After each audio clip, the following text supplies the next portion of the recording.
We continue with imperfect market. And remember we said an imperfect market is characterized with asymmetric information. That's why we call it an imperfect market. We made it asymmetric. Information failure. One part has more information than another. That is asymmetric information. So we made an example of the market for second-hand cars, where the buyer doesn't have as much information as the seller. The buyer doesn't know if the second-handed car is a lemon or a quality car. That's why there's a collapse in the market for second-hand car. So we want to go further today by making other examples of asymmetric information using education as a case. For education, it provides an example of principal-agent problems. Principal. Who is the principal? This is the individual or the organization that benefits or loses from the set of economic decisions. At this point, we're talking about you, students. You are the principal here. So, in education, there's always the agent-principal problem. Who is the principal? You are the principal, because you are the ones that benefit from the decision, from the economic decision made by the principal, by the agents, which we have to talk about now. So, who is that agent? This is the individual organization that makes decisions on behalf of the principal, which is you. At this point, the parents and the guardians. Your parents, your guardians, schools, courts are the agents. What about people? People. Yeah, the society. The society at large, they are the agents. They make decisions about education to benefit you or to make you lose out of it. Do you get it? So it becomes a benefit for you or a cost based on the decisions they take, the agents. So, the agent problem occurs. Now, let's talk about the agent problem. Here, it says the agent problem occurs where the child doesn't see the long-term benefit of being in school. As a result, misses school or failed to reach their potentials. Therefore, the agent of the child must act in a way. So here, the principal problem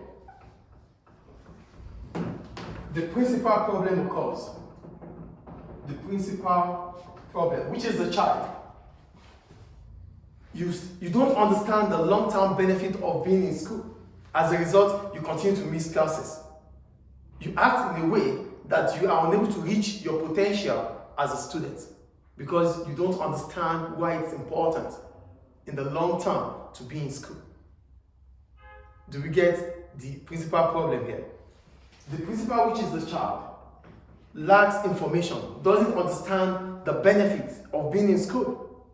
As a result, he acts in a way or she acts in a way that makes him or her to avoid education. Do we get it? Yeah, that is the point here. So,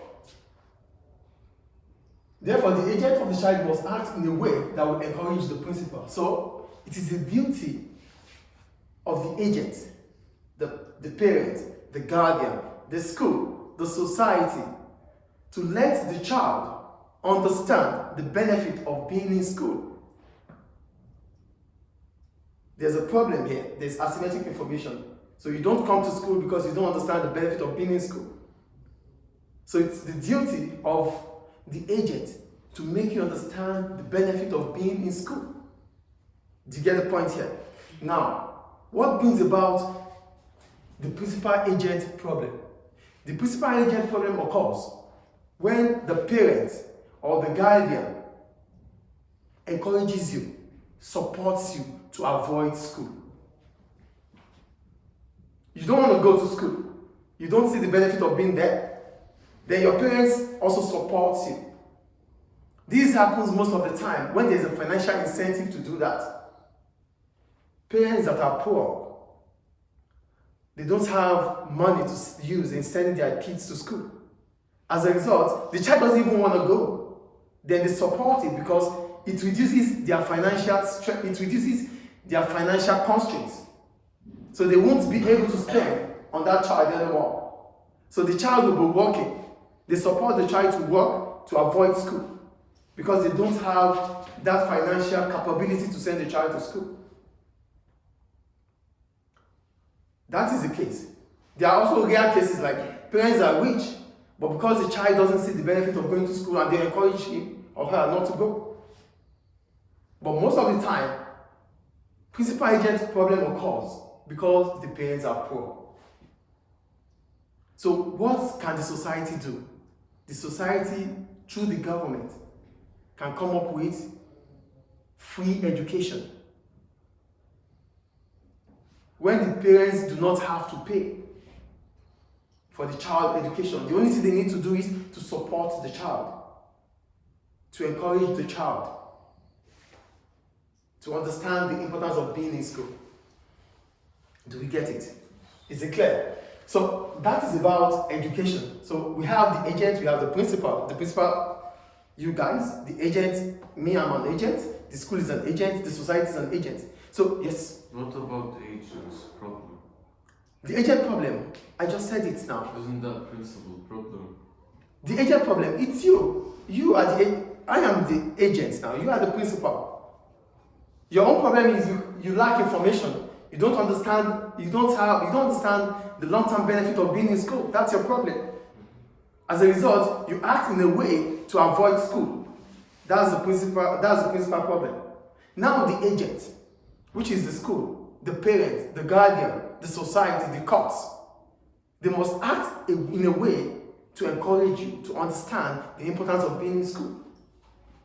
Is it clear now? So the principal agent problem occurs when the agent supports the child to avoid school. And this might be as a result of the agent not having the financial capability to send the child to school. Is it clear? Is it clear, please? Yes. So that's about education. Education, there's information failure in education, which I just explained now. Principal agent problem.